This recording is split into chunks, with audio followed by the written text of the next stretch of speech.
आशा करता हूं आप सब बहुत अच्छे होंगे। मेरा नाम है सिद्धांत अग्निहोत्री, स्टडी ग्लोस पे आपका बहुत बहुत स्वागत है। दोस्तों, हम बात करेंगे आज यहाँ केरल की।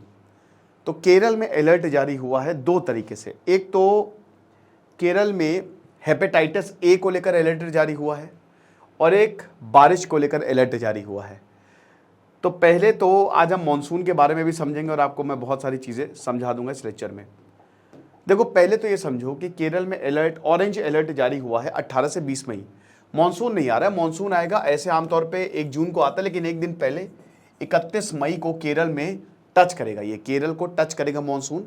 लेकिन 18 से 20 मई तक बारिश होगी। गुजरात में भी तगड़ी बारिश हुई है, लोगों को राहत मिली है। अभी काफ़ी चिलचिलाती गर्मी जो है वो पड़ रही है। तो ऑरेंज अलर्ट जारी किया गया है, मतलब हैवी रेनफॉल जो है 18 से 20 मई तक यहाँ पे होने की संभावना है। पलक्कड़ और मल्लापुरम डिस्ट्रिक्ट में 18 मई को, पठानमिट्टा, अलापुझा और इदुक्की में 19 मई को। ठीक है, तो यहां पे भारी बारिश, थंडर स्टॉर्म्स, लाइटनिंग्स और गस्टी विंड्स जो हैं वो आएंगे। अब हम देखते हैं आखिरकार मानसून आता कैसे है। देखिए, मानसून, आप एक चीज समझो, अगर इस चीज को आपने समझ लिया, और मैं कई बार बताता हूं, तो आप कभी भूलोगे नहीं। क्या आपको समझना है? गर्म हवा, दैट्स इट। गर्मी is equal to low pressure. Simple सी बात है। हाई प्रेशर मतलब क्या है और लो प्रेशर मतलब क्या है? हाई प्रेशर मतलब जब बहुत ही ठसा ठसा, जैसे ये रूम है, मैंने खूब ठांस दिया लोगों को यहाँ पे, ठीक है ना, 10 की कैपेसिटी का रूम है, 15, तो ये हाई प्रेशर एरिया हो जाएगा। मुझे बाहर जाना होगा, दरवाजे से बाहर, बाहर लो प्रेशर है। तो इस दुनिया में हर एक चीज high pressure to low pressure जाती है, हर एक चीज। हवाएं भी ऐसे ही हैं, हवाएं भी लो प्रेशर एरिया में जाएंगी। अब देखो, अगर हम ज्योग्राफिक या साइंटिफिक टर्म्स में देखें, तो जो हाई प्रेशर है, यानी कि जो ठंडी चीज है, बर्फ में मॉलिक्यूल बहुत ही ठसे होते हैं, क्लोजली पैक्ड होते हैं ना, लेकिन जैसे जैसे वो गर्म होते जाते, लिक्विड में थोड़ा सा दूर होंगे, गर्मी में और ज्यादा दूर हो जाएंगे, और वो गैस हो गया है। तो जितनी ज्यादा गर्मी होती है ना, मॉलिक्यूल्स को बहुत आराम मिल जाता है, ठीक है ना, वो काफी दूर होते हैं, यानी कि एक लो प्रेशर क्रिएट होता है वहां पे। तो गर्मी मतलब लो प्रेशर। अब होता क्या है कि जो लैंड है वो जल्दी गर्म होता है, जल्दी ठंडा होता है, हम सबको पता है। तो अभी गर्मियां पड़ रही हैं, तो लैंड जो है वो हमारा गर्म है, ठीक है, वो हॉट। और मैंने क्या बताया, बस आप इतना याद रखो कि जहां पे गर्मी होगी वहां पे लो प्रेशर होगा। अभी मैंने आपको बताया मॉलिक्यूल्स दूर दूर होते हैं। तो अब यहां लो प्रेशर रीजन जो है वो भारत में डेवलप्ड है। और समुद्र में कंपैरेटिवली क्या है, समुद्र जल्दी ठंडा होता है और देर में, मतलब देर में ठंडा होता है, देर में गर्म होता है। तो यहां गर्मी है लैंड में ज्यादा। देखिए, कंपैरेटिवली यहां पे कंपेयर किया जा रहा है। यहां पे जैसे मान लीजिए कि बहुत सारे अमीर हैं, ठीक है ना, लेकिन उसमें एक तो गरीब होगा ना, थोड़ा सा कम पैसा होगा, तो उस अमीर के मुकाबले में थोड़ा सा कम पैसा, यानी कि उससे गरीब कौन है, तो ये चीज है। तो कंपैरेटिवली समुद्र में क्या है, ठंडक है, ठंडा समुद्र ठंडा है, इसका मतलब यहां पे हाई प्रेशर है। अब high pressure to low pressure, हवाएं कहां जाएंगी, यहां से जाएंगी। तो अब गर्मी पड़ रही है, इसी गर्मी की वजह से सारी हवाएं जो हैं वो भारत में आ जाती हैं। तो अब कैसे होता है ये? सबसे पहले तो वही मैंने आपको प्रेशर डिफरेंस के बारे में बताया कि इस समय भारत गर्म है। अच्छा, सेकंड रीजन, टिबेटन प्लेटू बहुत मई जून हॉट हो जाता है, मई जून में भयानक गर्म हो जाता है। तो मैंने क्या बताया, जहां पे गर्मी होगी हवा वहां जाएंगी, क्योंकि वो लो प्रेशर एरिया है। तीसरा, इंटर ट्रॉपिकल कन्वर्जेंस जो जोन, ये भी एक लो प्रेशर एरिया है, ये एक लो प्रेशर जोन है। अब ये कहां पे शिफ्ट हो जाता है, ये भारत के एकदम ऊपर, हिमालय से थोड़ा नीचे चला जाता है, 40 डिग्री पे चला जाता है ये, आप समझ सकते हो। तो एकदम ऊपर चला जाता है ये, यानी कि ये जो ITCZ है ऊपर शिफ्ट हो जाता है, लो प्रेशर जोन है कि गर्मी वाला जोन है, तो और ज्यादा हवा आएंगी। जेट स्ट्रीम्स जो हैं वो फिर हिमालय से टकराती है, वो भारत में आती है, समझ रहे हो। और सबसे बड़ी बात, जो इंडियन ओशन, जो मोजाम्बिक साइड है ना, वहां पे वार्म ओशन करंट है, ठीक है, वो करंट जो है वो भी भारत की तरफ आ जाता है। इंडियन ओशन जो है वो हाई प्रेशर है, और इंडियन जो लैंडमास है, ठीक है, वो लो प्रेशर एरिया है। तो हवाएं क्या है, जैसे ये भारत है, ठीक है, अब ये इंडियन ओशन है, तो हवा यहां से उठते हुए टकराती हैं, क्योंकि ये लो प्रेशर एरिया है और ये हाई प्रेशर एरिया है, राइट। अब अल नीनो, ला नीना, ये सारी भी कंडीशंस है। बस आप इतना समझो कि गर्मी की वजह से यहां पे लो प्रेशर एरिया डेवलप हुआ है और हाई प्रेशर एरिया समुद्र में है।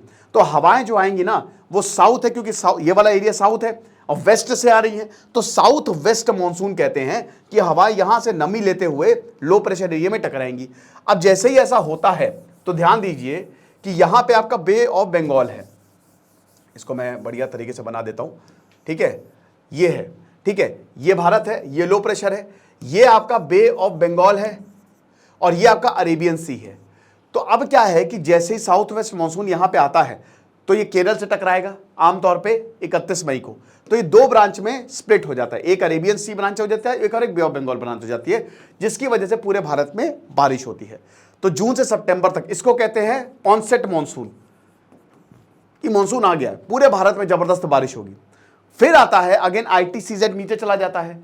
जब देखिए अक्टूबर नवंबर की अगर बात होती है तो आपको मालूम है कि फिर जो गर्मी है वो कम पड़ती है, ठीक है, सूरज जो है वो शिफ्ट हो जाता है। तो अब जो है भारत लो हाई प्रेशर एरिया हो गया और समुद्र जो है वो लो प्रेशर एरिया हो गया, तो हवाएं उल्टी बहेंगी, ITCZ भी नीचे चला जाएगा। तो उसके बाद फिर हवाएं वापस से इधर से आती हैं, वहां पे उस समय में खाली तमिलनाडु में बारिश होगी, उसको कहते हैं रिट्रीटिंग मानसून, ठीक है, क्योंकि जो भी इन हवाएं को रास्ते में पड़ेगा वहां पे बारिश होगी। तो नॉर्थ ईस्ट में, जिसको नॉर्थ ईस्ट मानसून भी कहते हैं, ये साउथ वेस्ट मानसून है। आने वाला साउथ वेस्ट मानसून साउथ और वेस्ट से आ रहा है और नॉर्थ ईस्ट से आता है जाने वाला मानसून, तो उसको नॉर्थ ईस्ट मानसून या फिर इसको रिट्रीटिंग मानसून भी कहते हैं। तो ऐसे पूरी भारत में बारिश होती है। तो भारत में सालों साल कुछ ना कोई एरिया में बारिश हो रही है, इसीलिए भारत का क्लाइमेट जो है वो मानसून टाइप है। और मानसून जो है वो मौसम एक अरेबिक वर्ड है, उससे लिया गया है। इन्हीं हवाओं से भारत को खोजा गया था, जिनको ट्रेड विंड्स बोलते हैं ना, कि इन्हीं हवाओं का ही सहारा लिया जाता था। क्यों? क्योंकि ये जो हवाएं हैं ये किसी कॉन्टिनेंट पे जाके टकराएंगी ना, भारत पे जाके टकराएंगी, तो इसीलिए शिप को हवाओं के ही सहारे चलाया जाता था कि भाई ये जहां पे भी जाएंगी, इसका मतलब वहां पे उस डायरेक्शन पे दिखाया जाता था, उस डायरेक्शन में जा रही है हवाएं, तो यानी कि वहां पे जमीन होगी। ओके, तो ऐसे ही खोजा जाता था जो बड़े बड़े लैंडमार्क्स हैं। अब दूसरी जो खबर है वो है केरला की, हेपेटाइटिस ए। केरल में हेपेटाइटिस ए के रिकॉर्ड केसेस आए हैं दोस्तों इस समय, आप समझ सकते हो। वैसे भी हेपेटाइटिस ए भारत में बहुत बड़ी प्रॉब्लम है, 3 करोड़ लोगों को हेपेटाइटिस ए है। आप बहुत लोगों को तो पता ही नहीं है, 95% लोगों को तो पता ही नहीं होता कि उनको हेपेटाइटिस भी है। हेपेटाइटिस होता क्या है? लिवर में हेपेटाइटिस वायरस होता है, लिवर में हेपेटिक मॉड्यूल्स होते हैं। ये क्या करते हैं? ये जैसे लिवर जो होता है ना, ये आपका एनर्जी का सोर्स है, ठीक है ना। हार्मफुल सब्सटेंस को यही तोड़ता है एनर्जी में, मतलब जो भी आप खाते हो उसको एनर्जी में तोड़ता है और फालतू चीज़ों को निकाल देता है। बहुत ज़्यादा शुगर लोगे तो उसको फैट में कन्वर्ट कर देगा, ये सारी चीज़ें करता है। तो ये हेपेटिक मॉड्यूल्स के ही कारण होता है, ठीक है ना। अब इसमें मतलब ये जो छोटे छोटे ग्लोब्यूल्स होते हैं, तो अब क्या होता है, यहाँ पे ही वायरस एंटर कर सकता है। अब अगर यहाँ पे वायरस एंटर करेगा तो सेल बर्बाद होने लगेंगे, तो स्कार्स बन जाते हैं, ठीक है ना। अब ये वायरस कैसे एंटर करेगा?